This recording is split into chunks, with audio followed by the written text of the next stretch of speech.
Oh, by the way, I do need to finish out story time for Curse of the Azure Bonds before we finish the game. So, all right. We do have one. Okay.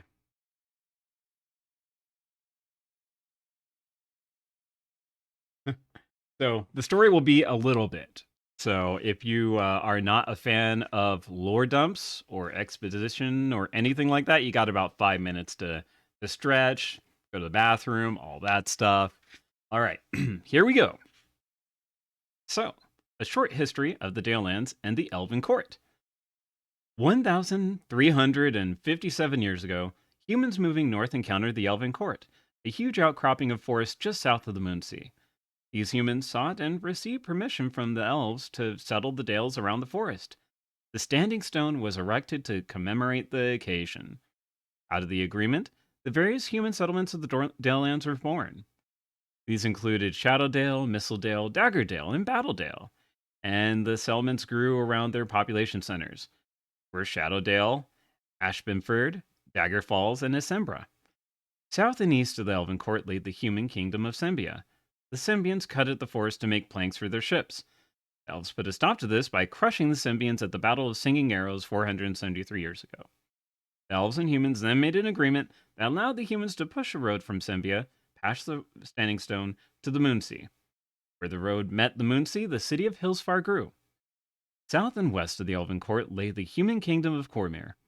Forces of... Wait a second. Hold on. Wait a second. I was going like, wait a second. This is a little too quiet here. A little too quiet here. Let me pull up. What? Why is it not working anymore?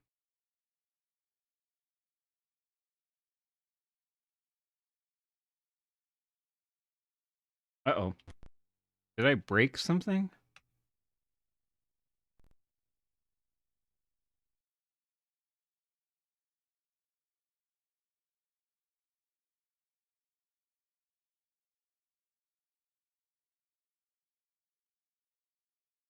Welp, I broke it. Okay, so... All right, don't worry, don't worry. I have this under control. I will simply play a little background music. That is definitely not copywritten.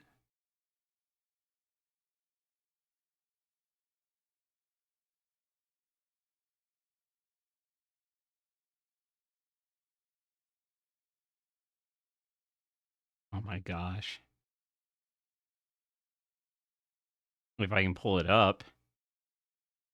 I think my computer is freezing up. Dang it.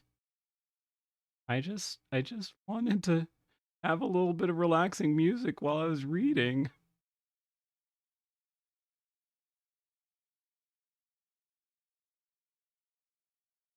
Okay. All right. There we go.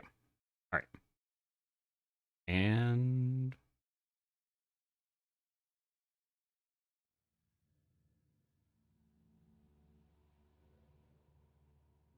okay. All right. Solve this in the background until I fix the actual audio for the thing. Okay. So, okay, maybe not the exact fit, but you know, it's something. Okay. Um South and west of the Elven Court lay the human kingdom of Cormyr. The forces of Cormyr had recently taken over the border town of Tilverton, but any further expansion is hindered by the southern tip of the Desert Mouth Mountains. Shadowcap and Tilver's Gap lead through the mountains, but the king of Cormyr has not yet risked his armies through the treacherous mountain passes. And go. All right. And around the Moonsea, Hillsfar and other cities prospered. Zentral Keep rose to power, fell from grace, then rose again under the power of the Zentrum. Flann rose to prominence, was devastated by a blight, ruined by dragons, then rescued from permanent enslavement by a band of adventurers recently. That's us. North of the Elven Court, cities outside the Dalelands arose. Yulash prospered as the center of worship for Moander until the elves banished Moander from the realms. Heshwave grew as a river town until it was occupied by the forces of Zintal Keep. Vunlar grew on the edge of the Elven Court and continued to grow even though its attacks towards Shadowdale were repulsed again and again. All around the Elven Court, humans bustled about, building towns, clearing the wild, and remaking the land in their own image. But the Battle of Singing Arrows and the road from Sembia to Hillsfar started a great debate among the elves. Could elves and humans truly live side by side, or was human expansion a threat to the lifestyle of the elves? For hundreds of years, the elves secretly debated amongst themselves. Scant years ago, they made their decision. The elves began what is now known as the Retreat. Hello, what does DC mean Bueller? Hello, Pot B. You just missed me singing.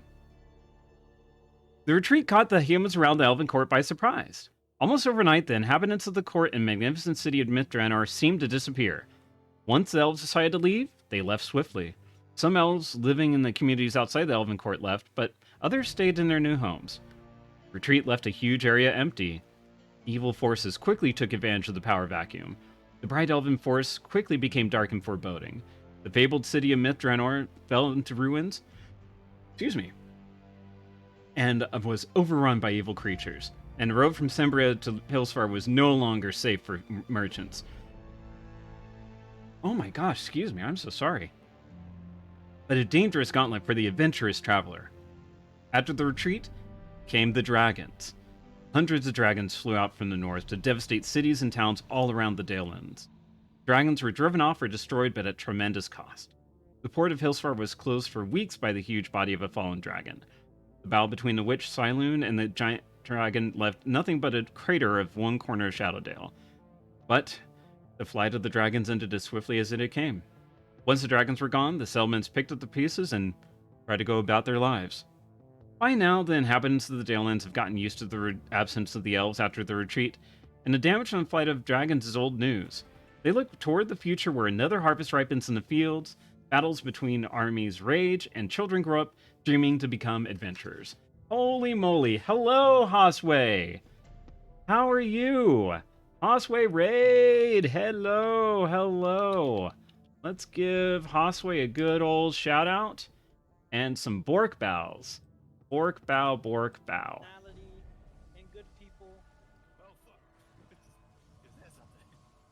Oh, you got it. You got this. You got it.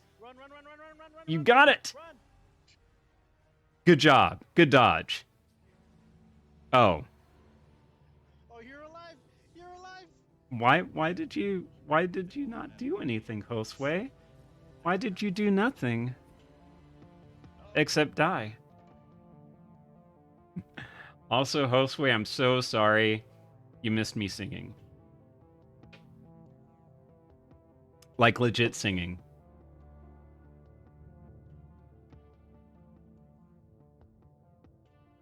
I love the puppers, by the way. All right. There was no clip. It was a one-time thing. One last bit of backstory, though, and then we will go back into the game of Curse of the Azure Bonds. Sad face, I know. Maybe someone might highlight it, I don't know. Anyways, Bard's note on Flann and the Pool of Radiance. The city of Flann had risen to prominence, then fell beneath an overwhelming tide of monsters. The ruined city was controlled by a powerful entity known only as the Boss.